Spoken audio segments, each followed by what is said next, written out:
you're allowed to pay in a rental? Yeah. And they're like, what? And I'm like, dude, yeah, literally all you have to do is ask.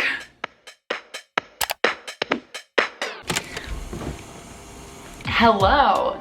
Hello from my new apartment, which I'm still in the process of moving into. I'll update you in a second. I want to talk to you guys about something real quick that has been on my mind. I want to address some interesting comments that I've gotten just about my moving situation and this apartment. Not a big deal. I was honestly expecting this a little bit when I moved, but it's all good. Nothing's gonna get me down. So I'll update you and I'll address. But before anything else, here's a happy little montage of my boyfriend and I making some very necessary little renter-friendly renovations to our current place. These clips just make me really happy to be starting this journey and kind of entering this new chapter of my life, co-living with a partner, which by the way, can we talk about how nobody talks about that on YouTube? I feel like nobody actually talks about like moving in with someone for the first time and like the weird stuff, like who pays for what, and what if I leave a tampon out? I made that up. So I don't know, I think I want to keep it super real and raw and talk about some of that stuff, but anyway, roll the clips.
We're in the new space. We've been living here now for a couple weeks, but I still have the keys to my old place. And actually today is Wednesday, and by this Sunday I need to be completely out of there. So that's the update there. And I just want to address a couple things. First, I want to answer two of the most frequent questions I've been getting. Number one is, when are you moving? People I think got really confused because I actually did have this apartment and the other one overlapping for a whole month. So I am now living in my new place. I have moved some stuff over, but as you guys will see this weekend, there is still a lot remaining in my old place. place, and I actually have so much to do in the next like 4 days to get everything out of there, to get stuff sold. So it's definitely a bit overwhelming to say the least, but I am technically going to be officially fully moved October 10th. Now that's not to say I'll be fully unpacked, but I'll be fully moved. So October 10th, that's the date. The second question I've been getting so often is when I told people we were gonna paint accent walls, they're like, you're allowed to paint in a rental? And I'm like, yeah. And they're like, what? And I'm like, dude, yeah, literally all you have to do is ask. So of course, I'm sure there are some units and buildings that are just like, no, you can't do anything. But for the most part, what I have found in every place that I've lived, and I've lived in nice places, I've lived in old places, is that as long as you return it back to the original condition, so as long as I paint it back, or at the end we get to ask them if they want to keep the walls, then they don't care. They don't care really what you do as long as you restore it back to the way that it was when you moved in. So we are making a lot of rental friendly renovations. As you saw, we painted some accent walls, we changed the light fixtures. I'm going to make a whole entire video on rental friendly renovations. So if you want more details on those and kind of how to do it like in a very budget friendly way, then let me know. I fully believe that you should make your home feel like a home, even if it's a rental, even if you don't know how long you're gonna be there. So I'm hoping to get this place together and not spend that much money, but hopefully it'll be like all done by the next end of the month or so. Okay, next, I want to address a couple comments that I got. I'm not gonna shed, too much light on them, but one of the comments that I've gotten a few times was basically by people being like, why are you downgrading apartments? Like, why are you living in some place that's smaller and less nice, like outdated, when you used to live in a super renovated place? And I understand where people are coming from. People always expect YouTubers, just because you can make a lot of money, to like want to live in these nice fancy like houses and be buying property. And like, first of all, that's great. When people do want to do that, I fully support it. It's awesome. But also, like, where did this expectation come from? I don't understand why all of a sudden, like, even if you can pay for that, why do you have to do that? Like, first of all, nobody knows my financial situation. I'm doing fine. Am I in a position to buy a house right now? No. Do I want to buy a house in the future? Yeah, which is reason number one why I decided to kind of like downgrade, so to speak, for now. I was living with 3 roommates and we honestly had an amazing deal on that other townhouse. So yes, I could pay more right now and live in a super nice place, but I don't want to, because I am actually prioritizing saving for a future purchase, a house, something like that. For me, like, as long as the place is super comfy and cozy and livable, then that's all I need. I don't care if it's like the most modern house on the block or if it's kind of outdated. And that's part of what's a really fun, exciting project for me, is making an outdated place look and feel more cozy and more like expensive and nice. So that's number one, is just, I just think people have this unrealistic view of like YouTubers and how much money we all have, and like that we all just have all these nice things, and it's like a lot do and some don't. Like, I've been so lucky to be able to still make a living on YouTube, even though sometimes my views are terrible, somehow still have a job. Money is not the issue here. It is completely my own priority in not just throwing away rent money on a super nice place. Especially, I find it important to mention that Los Angeles is so much more expensive than a lot of probably the cities that you guys live in. It is actually stupid how much more expensive. I was just FaceTiming with a friend who lives in Salt Lake City, and she was showing me her massive, fully updated, renovated 2-bedroom apartment.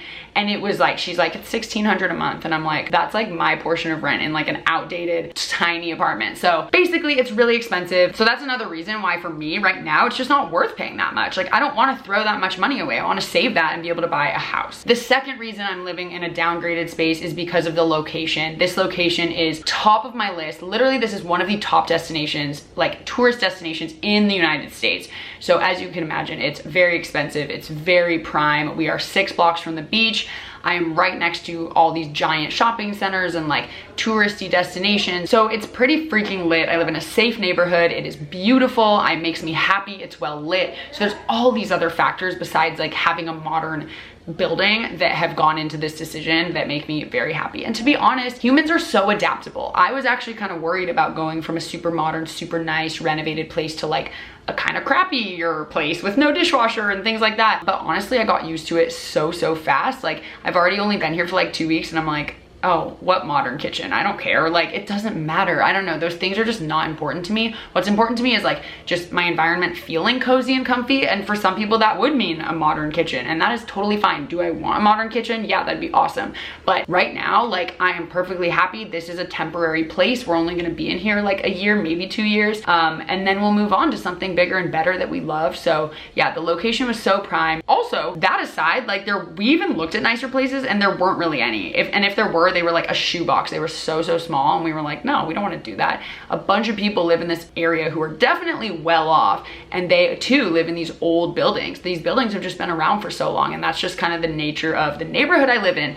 So anyway, I don't need to say any more besides that, but for anybody judging me for downgrading or trying to make comments like, you have money, you have jobs, like you should be living in a nicer place, you should have more space, you're gonna hate that, like, just, you don't know me and you don't know what I want and you don't know why I made this decision. Well, now you do, because I just told you. And no hate, I actually totally get where you guys are coming from. I just kind of wanted to address that because I knew I would get some comments like, oh, why are you going from this like nice place? And that's why. So we're gonna make it our own. It's gonna be super cute and cozy. We've already done a lot of cute things to it. So yeah, I'll take you guys around, I'll keep you updated, but I'm just keeping it real here. Like, that's that. Anyway, I don't wanna ramble for too long. Thank you guys for watching this video, and I'll see you in the next vlog. Bye.